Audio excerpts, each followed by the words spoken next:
অভ্যুত্থানপন্থী ছাত্রদের সঙ্গে সরকারের দূরত্ব বৃদ্ধির নেপথ্যের কারণ কি?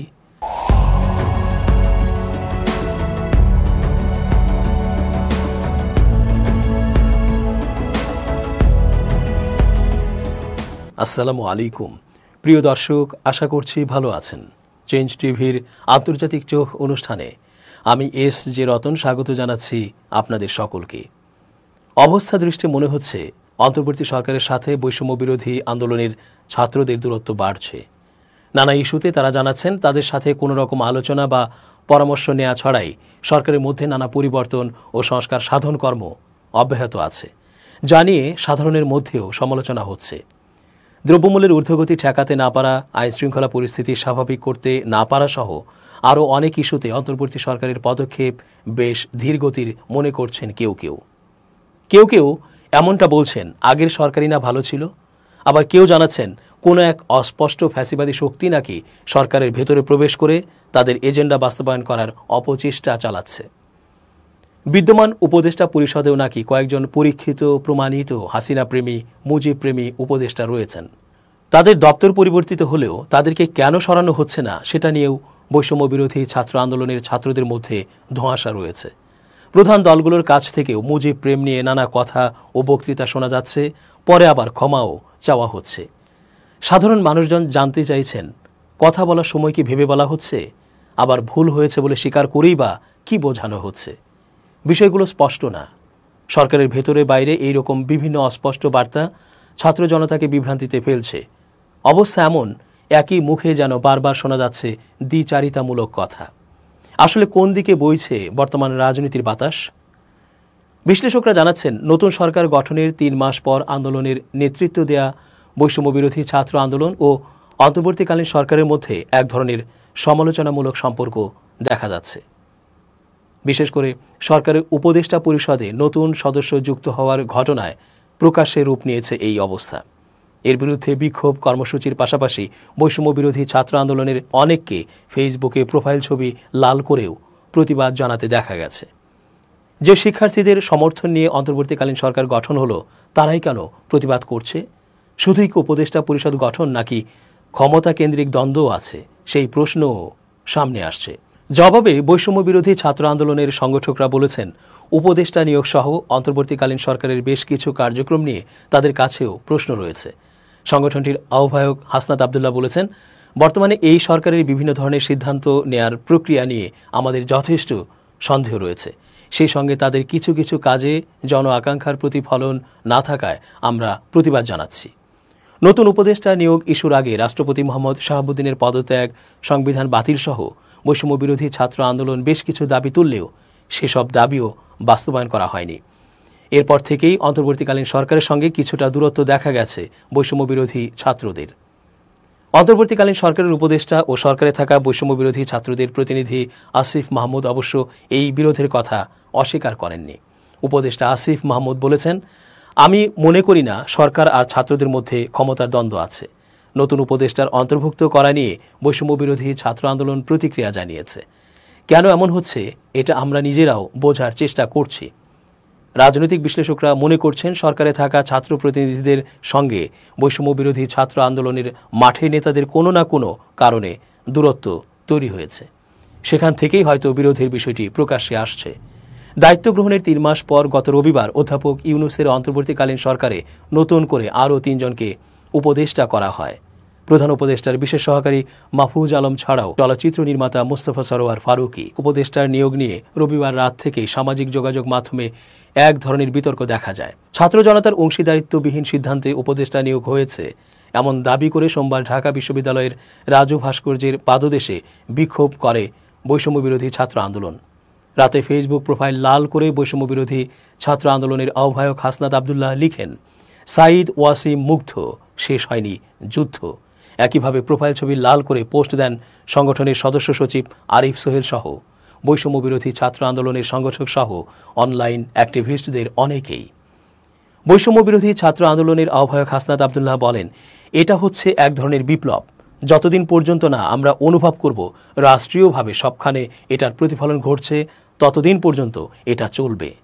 তবে তিনি জানান, লাল প্রোফাইলে এই প্রতিবাদ ব্যক্তিগত জায়গা থেকেই করছেন। এর আগে ছাত্র জনতার আন্দোলনের উত্তাল সময়ে গত ৩০ জুলাই সামাজিক যোগাযোগ মাধ্যমে অনেকেই লাল প্রোফাইল ছবি আপলোড করে আওয়ামী লীগ সরকারের বিরুদ্ধে প্রতিবাদ জানিয়েছিল। সংগঠনের আহ্বায়ক হাসনাত আব্দুল্লাহ বলেন, গণ অভ্যুত্থানের সঙ্গে যাদের কোনো ধরনের সংশ্লিষ্টতা নেই, যারা আওয়ামী লীগ সরকারের সুবিধাভোগী, তাদেরকে কিসের ভিত্তিতে তারা উপদেষ্টা হচ্ছে এটা আমরা জানতে চাই। তাদের মানদণ্ড কি সেটা নিয়ে আমাদের যথেষ্ট সন্দেহ তৈরি হচ্ছে। সরকারের এই বিষয়গুলো স্পষ্ট করা উচিত বলছিলেন হাসনাত আব্দুল্লাহ।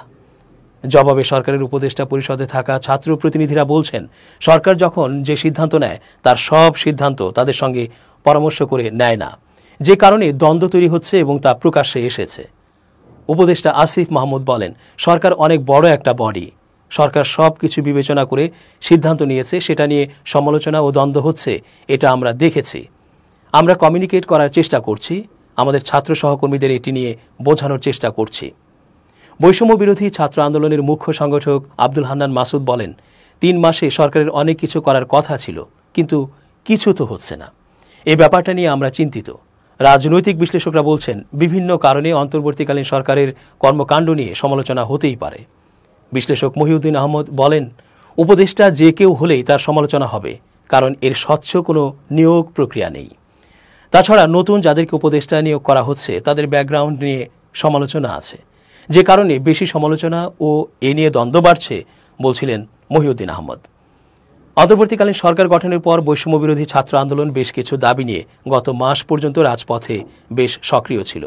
সর্বশেষ গত অক্টোবরে রাষ্ট্রপতির পদত্যাগ, ৭২-এর সংবিধান বাতিল, বিগত ৩টি সংসদ নির্বাচন অবৈধ ঘোষণার দাবি নিয়ে সরকার ও রাজনৈতিক দলগুলোর সঙ্গে আলোচনা করে বৈষম্য বিরোধী ছাত্ররা। বিশেষ করে রাষ্ট্রপতি ও সংবিধান বাতিল ইস্যুটিতে বিএনপি বেশ কড়া আপত্তি জানায়।